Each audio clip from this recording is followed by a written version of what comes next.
শুভ সকাল। স্বাগত এশিয়ান টেলিভিশনের নিয়মিত আয়োজন এশিয়ান সংবাদ বিশ্লেষণে। দর্শক, এই অনুষ্ঠানে আমরা দেশের শীর্ষস্থানীয় সংবাদপত্রে প্রকাশিত খবরগুলো নিয়ে আলোচনা করে থাকি। চলুন জেনে নেই কি কি সংবাদ প্রকাশিত হয়েছে আজকের খবরের কাগজগুলোতে। দর্শক, আমার হাতে শুরুতেই রয়েছে দৈনিক দেশ রূপান্তর। তারা প্রধান শিরোনাম করেছে যে তীব্র তাপদাহ চলছে সে নিয়েই।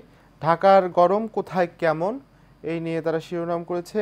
ইট কংক্রিটের অবকাঠামো বৃদ্ধি, গাছপালা ও জলাধার কমে যাওয়ায় রাজধানীতে গরমের অনুভূতি দিন দিন তীব্র হচ্ছে। দিনের তাপ দ্রুত বের না হওয়া, রাতেও থাকছে ভ্যাপসা গরম। আবহাওয়াবিদ ও পরিবেশ বিজ্ঞানীরা বলছেন ঢাকা শহরে গত কয়েক বছরে তাপমাত্রা বাড়লে তা বেশিরভাগ সময় মৃদু থেকে মাঝারি ধরনের ছিল, কিন্তু এবার যা হয়েছে তীব্র। এছাড়া পাশেই রয়েছে থাইল্যান্ডে প্রধানমন্ত্রীকে সংবর্ধনা। প্রধানমন্ত্রী শেখ হাসিনা থাইল্যান্ডের প্রধানমন্ত্রী সেত্রা থাভিসিনের আমন্ত্রণে 6 দিনের সরকারি সফরে গতকাল বুধবার ব্যাংককে পৌঁছেছেন। বিমানবন্দরে তাকে লাল গালিচা সংবর্ধনা দেওয়া হয়। প্রধানমন্ত্রী স্থানীয় সময় দুপুর 1:08 ব্যাংককের বিমানবন্দরে পৌঁছান। এই সংবাদটি রয়েছে পাশে। আবহাওয়া নিয়ে আরেকটি বিশেষ প্রতিবেদন দেখা যাচ্ছে। আবহাওয়ার সব রাডারই নষ্ট, কয়েকদিন ধরে তীব্র গরমে কি মানুষ কি প্রাণীকুল পুড়ে আঙ্গার হওয়ার অবস্থা।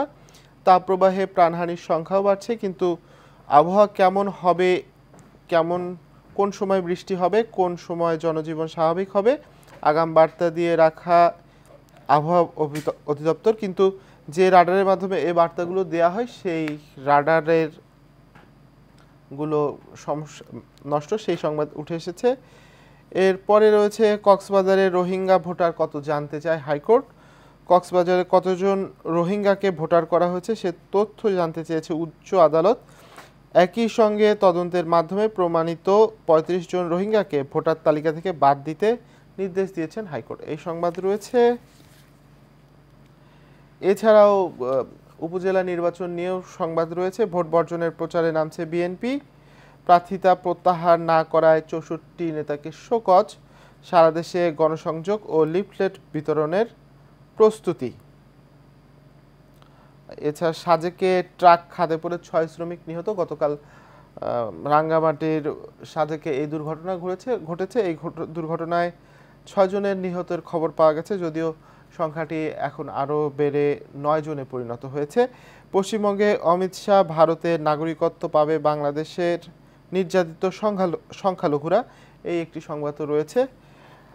দর্শক, এই ছিল দৈনিক দেশ রূপান্তরের সংবাদ। দর্শক, অনুষ্ঠানের এই পর্যায়ে আমাদের সঙ্গে এখন যুক্ত হচ্ছেন দৈনিক মুখপাত্র সম্পাদক এবং ডিআরইউ এর সাবেক সাংগঠনিক সম্পাদক শেখ জামাল। জনাব শেখ জামাল, আপনাকে স্বাগত এশিয়ান সংবাদ বিশ্লেষণে। জি, আপনাকেও ধন্যবাদ। জনাব শেখ জামাল, আপনি জানেন যে প্রধানমন্ত্রী শেখ হাসিনা থাইল্যান্ড সফর করছেন, 6 দিনের রাষ্ট্রীয় সফরে তিনি সেখানে গেছেন। তো এই সফরটি দুই দেশের সম্পর্ক উন্নয়নে কি কি ভূমিকা রাখবে বলে আপনি মনে করছেন? অবশ্যই দেখুন যে মাননীয় প্রধানমন্ত্রী যে দেশের অনেক প্রতিকূলতার সীমাবদ্ধতা থাকা সত্ত্বেও এই দেশকে উন্নয়নের রোল মডেল হিসাবে বিশ্বের বুকে পরিচিত করেছে, দেশে অনেক উন্নয়ন হয়েছে। তারই ধারাবাহিকতায় যে গত জাতীয় ইলেকশনটা হয়েছে তার ভিতরে অনেক ঝড় চলে গেছে আওয়ামী লীগের পর থেকে ক্ষমতায় আসার জন্য। তার ভিতরে সুষ্ঠু নির্বাচনটা হওয়ার পরে মাননীয় প্রধানমন্ত্রী দেখেন দেশের বাইরে সে দেশের স্বার্থে দেশের কেবল উন্নয়নমূলক কর্মকাণ্ড করা যায়, দেশকে কতটুকু এগিয়ে নেওয়া যায়, এবং তারই ধারাবাহিকতায় এখন তার দেশের বাইরে সফরগুলো করতেছে যে দেশের কিভাবে দেশের ফান্ড তৈরি করা যায়, দেশের ডেভেলপমেন্ট করা যায়, রোড করা যায়। এরই ধারাবাহিকতা আমরা আশা করি যে দেশের অর্থনৈতিক উন্নয়নের ক্ষেত্রে মাননীয় প্রধানমন্ত্রী দেশের বাইরে এই সফরকে এবং কূটনৈতিক সম্পর্ককে আরো জোরদার করে দেশে ফিরে আসবেন। আমরা এমন একটা সুসংবাদ পাওয়ার অপেক্ষায় আছি। আচ্ছা, শেখ জামাল ভাই, অন্য প্রসঙ্গে কথা বলি যে গত এক সপ্তাহের বেশি সময় ধরে তীব্র তাপদাহ বইছে দেশে। এই তীব্র তাপদাহ বাড়ার পর দেখা যাচ্ছে অনেকে ব্যক্তিগত পর্যায়ে বা বিভিন্নভাবে বৃক্ষরোপণ কর্মসূচি গ্রহণ করেছেন। তো আমরা যখন এই গাছ লাগানো বা বৃক্ষরোপণের কর্মসূচিটা গ্রহণ করলাম, এটা কি বেশ দেরি হয়ে গেল কিনা? কারণ এখন বেশিরভাগ জায়গায় দেখা যাচ্ছে যে জলবায়ুর যে বিরূপ প্রভাব দেখা যাচ্ছে, সেক্ষেত্রে আমাদের পদক্ষেপ নেওয়াটা কি দেরি হয়ে গেল কিনা? দেখুন, যে হ্যাঁ, আমরা গণমাধ্যমে দেখছি, তারপর হচ্ছে যে তাপমাত্রার কারণে অনেকে মানে তার স্ট্রোক হচ্ছে, স্ট্রোকে অনেক কয়েকজন মারা গেছে, আমরা সংবাদপত্রের মাধ্যমে দেখতে পেলাম। তবে আমাদের আরো সচেতন হওয়া দরকার, যে সেটা রাষ্ট্র ভূমিকা রাখাটা হলো জরুরি। যে আমাদের দেশে সবচাইতে বৃক্ষগুলো যে যে পরিমাণ কাটা হচ্ছে সেই পরিমাণ রোপণ করা হচ্ছে না, যার এই কারণে আজকে আমরা তাপমাত্রা জায়গাটা বৃদ্ধি পাচ্ছে। যে আজকে শহরগুলোতে যে আইল্যান্ডগুলোতে যে গাছগুলো ছিল সেগুলো কেটে ফেলা হচ্ছে, কিন্তু কেটে ফেলা হচ্ছে, তার বিকল্প হিসাবে সেগুলোকে রোপণ করা উচিত ছিল, সেই জায়গাটা নেই, এই ধরনের ভূমিকা নেই। তার মধ্য থেকে কিছু কোন আওয়ামী লীগের কিছু অঙ্গ সংগঠন এরকম ছোট ছোট উদ্যোগ নিয়েছে, তারপরে কিছু ইয়াতে আপনার এনজিও গুলো বলেন, তারপরে যে আঞ্চলিক পর্যায়ে বলেন, গ্রামগঞ্জে বলেন, সেই জায়গাটায় কিন্তু আসলে আমাদের আরো সচেতন থাকা উচিত। এবং সরকারকে এই ক্ষেত্রে বন পরিবেশ থেকে এবং জলবায়ু মন্ত্রণালয় থেকে নির্দিষ্ট ভাবে জোরালো ভূমিকা থাকা উচিত, যে এই বৃক্ষরোপণ গুলো কর্মসূচিটা আরো জোরদার করা হোক, এবং সেক্ষেত্রে আরো যাতে এগুলা আর না কাটে এই গাছগুলো, এবং সেক্ষেত্রে সরকার যারা আইনি শাস্তিগুলো যারা এই গাছগুলো ক্ষতি করে এবং আইনটাকে প্রয়োগ করা দরকার। আর আমরা দেখতে পাচ্ছি যে এই তাপমাত্রা আরো কিছুদিন থাকবে, এরকম বলা হচ্ছে যে হয়তো আগামী মাসের প্রথম সপ্তাহের দিকে বৃষ্টির হয়তো আসতে পারে। কিন্তু আমরা বলবো এক্ষেত্রে জনগণকে সচেতন থাকা দরকার, সেক্ষেত্রে তারা নিজেকে সেফটি রেখে তার কর্মসংস্থান হোক যেভাবে হোক না কেন সেটা উত্তরণের চেষ্টা করবে। জনাব শেখ জামাল, একটু অন্য প্রসঙ্গে যাই, রাজনৈতিক প্রসঙ্গ একটি জানতে চাই যে আসছে 6 ধাপের উপজেলা নির্বাচন। তো উপজেলা নির্বাচনকে দুই দলই বেশ, বিএনপি বর্জনের কথা বলছে এবং তার নেতাকর্মীদের নির্বাচন থেকে দূরে রাখতে যত ধরনের পদক্ষেপ নিচ্ছে। এছাড়া আওয়ামী লীগও দেখা যাচ্ছে ভোটারদের ভোট কেন্দ্রে নিয়ে আসার ব্যাপারে যতটুকু করতে হয় করছে। এছাড়া এমপি মন্ত্রীর আত্মীয় স্বজনদের এই ভোটে প্রার্থী হওয়ার বিষয়ে কড়া নিষেধাজ্ঞা দিয়েছে দলটি। এই বিষয়টিকে আপনি কিভাবে দেখছেন? আপনি একটা গুরুত্বপূর্ণ বিষয়ে উল্লেখ করেছেন, যে বর্তমান সময়ে এটা এখন সবচাইতে টক অফ দা কান্ট্রি। কারণ হচ্ছে যে উপজেলা নির্বাচনগুলো হচ্ছে, যে স্ব এলাকায় যারা এমপি মন্ত্রী আছে তারা নিজের ক্ষমতাকে আরো শক্তিশালী করতে এবং নিজেকে আরো শক্তিমান তৈরি করতে, নিজের আত্মীয় স্বজন, নিজের কোথাও আছে নিজের শ্যালক, তারপর হচ্ছে কোথাও তাদের ভাই, তারপরে তাদের আরো ইয়াতে ভাতিজা, এই ধরনের ইয়াটা আছে। আমরা দেখতে পেলাম গতকাল সমকালে একটা নিউজ হয়েছে, যেখানে শাহজাহান খান, যে আওয়ামী লীগের যেখানে সে গুরুত্বপূর্ণ ব্যক্তি, যে প্রেসিডিয়াম মেম্বার আওয়ামী লীগের, তার ছেলেকে দিয়ে ইলেকশন করছে, যেখানে আওয়ামী লীগের দলীয় প্রধান মাননীয় প্রধানমন্ত্রী শেখ হাসিনা নির্দেশ দিয়েছে যে এমপি মন্ত্রীদের ভাই যারা আত্মীয় স্বজন যারা আছে তারা নির্বাচনে অংশগ্রহণ না করতে। সেই নির্দেশ মানছে না এমপি এবং মন্ত্রীরা, বরং দেখলাম যে পার্টির যে সাধারণ সম্পাদক তার সাথে সে বাকবিতণ্ডায় জড়িয়ে গেছে। এটা আসলে দুঃখজনক, এবং এরকম তার মানে অনেক এই, এবং তার পরবর্তীতে যে পার্টির সাধারণ সম্পাদক তার বক্তব্য দিয়েছে যে তারা কঠোর হবে। আসলে আমরা সেই দেখার বিষয় যে আসলে কতদূর কঠোর হয়। এবং এর আগেও এই ধরনের যখনকার জাতীয় ইলেকশন গুলোতে আসছে তখন এই ধরনের আওয়ামী লীগের অনেক বক্তব্য ছিল যে আরো কঠোর হবে, বহিষ্কার হবে ইয়া থেকে, দল থেকে। কিন্তু পরবর্তীতে আমরা দেখলাম যে না, তাদেরকে ক্ষমা করে দিয়েছে।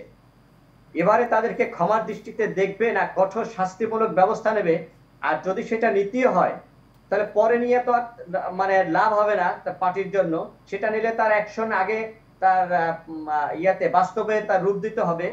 তাহলে না ওই সমস্ত যে এমপি মন্ত্রীদের ভয় হবে। আবার এমপি মন্ত্রীরা নির্বাচনী কাজে সরাসরি অংশগ্রহণ করছে, তারা মুখে যে বক্তব্যটা দিচ্ছে তার কাজে করতেছে তার উল্টাটা। তারা কিন্তু এক ধরনের কর্মী হিসাবে তার আত্মীয় স্বজনের পক্ষে বক্তব্য রাখছে, সেটা হোক ওপেন আর সেটা হোক গোপনে। তা আমরা জনাব দেখতেছি শেখ যে আশা করি জামাল, যে এই সব তথ্যগুলি একেবারে মাননীয় প্রধানমন্ত্রীর নজরে আছে, সে এই বিষয়ে আরো কঠোর দৃষ্টি রাখবেন এবং জনাব ব্যবস্থা নেবেন। জনাব শেখ জামাল, আমার হাতে এখন রয়েছে দৈনিক কালের কণ্ঠ। তাদের প্রধান শিরোনাম, উপজেলায় গুরুত্ব পাচ্ছে স্থানীয় বাস্তবতা। আওয়ামী লীগ বিশেষ বর্ধিত সভা করে দলীয় প্রার্থী ঠিক করা হচ্ছে। বার্তা কঠোর হলেও শেষ পর্যন্ত ছাড়ের আভাস। প্রকাশ্যে বিব্রত স্থানীয় আওয়ামী লীগ। এছাড়া বিএনপির প্রেক্ষাপটও তারা তুলে ধরেছে। সুযোগ রেখে ব্যবস্থা নেওয়ার সিদ্ধান্ত বিএনপির। 48 ঘন্টার মধ্যে কারণ দর্শাতে বলা হয়েছে। জেলা পর্যায়ে যৌথ সভা শুরু। এছাড়া প্রধানমন্ত্রী শেখ হাসিনা গতকাল থাইল্যান্ডে গিয়েছেন, তো সেখানে তাকে লাল গালিচা সংবর্ধনা দেওয়া হয়েছে। সেই সংবাদটি উপরের দিকেই প্রকাশ করেছে তারা।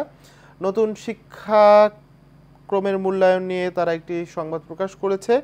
এসএসসি পরীক্ষা হতে পারে 5 ঘন্টা, 50% লিখিত। এছাড়া তীব্র তাপদাহের সংবাদও তারা প্রকাশ করেছে। এছাড়া ঢাকায় আইএমএফ এর প্রতিনিধি দল এসেছে, তারা রিজার্ভ ও রাজস্ব বাড়ানোর তাগিদ দিয়েছে, সেই সংবাদটিও তারা প্রকাশ করেছে প্রথম পেজেই। এরপরে রয়েছে আমার হাতে দৈনিক যুগান্তর। আমরা একটু দৈনিক যুগান্তরের সংবাদগুলো দেখে নেব। এইখানে তারা একটি মানিকগঞ্জে ফসলি জমি ধ্বংসের মহোৎসব নিয়ে একটি শিরোনাম করেছে। সর্বনাশা স্টোন ব্রিক্স, 6 বছরে 600 বিঘা আবাদি জমির মাটি পোড়ানো হয়েছে। মামলা করেও মাটি খোরদের থামানো যাচ্ছে না, প্রশাসন নীরব, প্রধানমন্ত্রীর হস্তক্ষেপ দাবি। এছাড়া রাজধানী বিভিন্ন এলাকায় পানি সংকটের একটি সংবাদ তারা প্রকাশ করেছে। দাবদাহের মধ্যে রাজধানী বিভিন্ন এলাকায় পানি সংকট দেখা দিয়েছে। তীব্র গরমে পানি না পেয়ে দুর্বিষহ অবস্থায় পড়েছেন তারা। বিকল্প পানির গাড়ি চেয়ে পানি পেতেও নাকাল হতে হচ্ছে ভুক্তভোগীদের, সেই সংবাদ রয়েছে। এছাড়া পাশে বিচারিক আইনজীবী ও জেলারের ব্যাখ্যা তলব। যুবলীগের নেতার পরিবর্তে অন্য ব্যক্তির জেল খাটার প্রসঙ্গে একটি সংবাদ তারা প্রকাশ করেছে। আর তাপদাহর খবরও তাদের রয়েছে। সারা দেশে তীব্র তাপপ্রবাহ অব্যাহত। হিট স্ট্রোকে আরও 8 জনের মৃত্যু, বেশি আক্রান্ত শ্রমজীবীরা। হজের প্রথম ফ্লাইট 9 মে, হজ ফ্লাইট শুরু হচ্ছে। চলতি মৌসুমের হজ যাত্রীদের নিয়ে প্রথম হজ ফ্লাইট সৌদি আরবের উদ্দেশ্যে রওনা দেবে 9 মে। এবার সরকারি ও বেসরকারি ব্যবস্থাপনায় হজ পালন করতে যাবেন 83,202 জন। এই সংবাদ করেছে দৈনিক যুগান্তর। আমি একটু দেখে নেব এখন দৈনিক জনকণ্ঠ কি সংবাদ প্রকাশ করেছে আজ। দৈনিক জনকণ্ঠের প্রধান শিরোনাম, ফের হয়রানির শঙ্কা, বাধ্যতামূলক হচ্ছে গাড়ির বীমা, 3,000 টাকা পর্যন্ত জরিমানার বিধান, আইন না মানলে পুলিশি মামলা, কোম্পানিগুলোর সুবিধা পাবে বলে মনে করছেন বিশেষজ্ঞরা। এছাড়া প্রধানমন্ত্রী ব্যাংককে গিয়েছেন। গতকাল প্রধানমন্ত্রী শেখ হাসিনা 6 দিনের সফরে থাইল্যান্ডে পৌঁছেছেন। তো থাইল্যান্ডের বিমানবন্দরে প্রধানমন্ত্রীকে বরণ করে নেওয়া হয়েছে লাল গালিচায়, সেই ছবি তারা প্রকাশ করেছে। শহরে গ্রামে অসহ্য গরম। এছাড়াও কাতারের সঙ্গে বহুমাত্রিক সম্পর্ক তৈরি হয়েছে, সেটি সংবাদ রয়েছে। ফিলিস্তিনকে রাষ্ট্রের স্বীকৃতি দিচ্ছে জামাইকা। রেকর্ড বিদ্যুৎ উৎপাদন সত্ত্বেও করতে হচ্ছে লোডশেডিং। আজ বন্দর দিবস, বিদেশি বিনিয়োগ আসছে চট্টগ্রাম বন্দরে, সেই সংবাদ প্রকাশ করেছে। দর্শক, এই ছিল দৈনিক জনকণ্ঠের হেডলাইন্স। আমরা একটু এখন দেখে নেব দৈনিক ইত্তেফাক কি হেডলাইন্স করেছে। দৈনিক ইত্তেফাকে দেখা যাচ্ছে বাঁদিকে একটি বৃষ্টির কামনায় প্রার্থনা করে একটি নামাজ আদায় করা হয়েছে, সেই ছবি। পাবনায় বৃষ্টির জন্য নামাজ আদায় করেছেন মুসল্লিরা, সেই ছবি প্রকাশ করা হয়েছে। এর পাশে রয়েছে থাইল্যান্ডে প্রধানমন্ত্রীকে লাল গালিচার সংবর্ধনা এবং তীব্র তাপদাহর সংবাদই রয়েছে এখানে। মের প্রথম সপ্তাহের আগে গরম থেকে নিস্তার নেই, হিট স্ট্রোকে আরও 11 জনের মৃত্যু।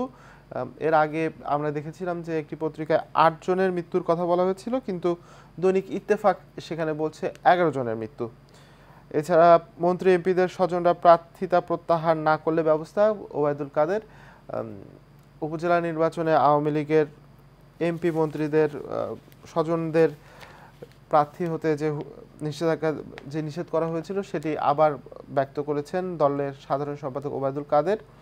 বাংলাদেশ ব্যাংক ও IMF এর বৈঠক, রিজার্ভের শর্ত পূরণ ও মুদ্রা বিনিময় হার নিয়ে আলোচনা হয়েছে, সেই সংবাদটি এখানে উঠে এসেছে। আন্তর্জাতিক মুদ্রা তহবিল IMF এর 470 কোটি ডলার ঋণ ছাড়ে বৈদেশিক মুদ্রার রিজার্ভ বেঁধে দেওয়ার লক্ষ্য পূরণ করতে পারেনি বাংলাদেশ ব্যাংক।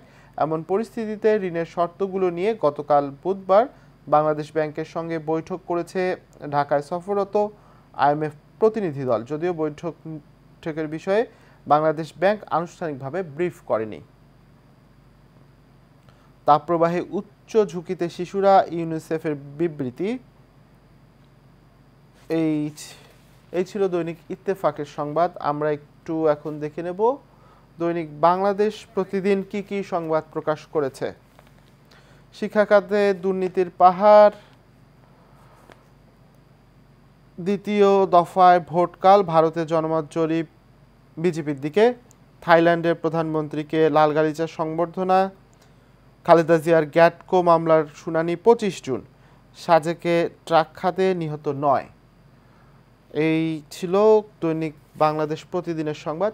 দর্শক, আজকের যেসব পত্রিকা প্রকাশিত হয়েছে তার বেশিরভাগ ক্ষেত্রেই আমরা দেখেছি প্রধান শিরোনাম হয়েছে তীব্র তাপপ্রবাহ। এছাড়া প্রধানমন্ত্রী শেখ হাসিনা থাইল্যান্ডে 6 দিনের রাষ্ট্রীয় সফর করছেন, সেই সংবাদটি উঠে এসেছে। এছাড়া বিশেষভাবে গুরুত্ব পেয়েছে উপজেলা নির্বাচনের খবর। দর্শক, এশিয়ান সংবাদ বিশ্লেষণ আজ এ পর্যন্তই। আগামীকাল আবারও দেখা হবে একই সময়ে। ততক্ষণ সবাই সুস্থ থাকুন, ভালো থাকুন, এশিয়ান টেলিভিশনের সঙ্গে থাকুন।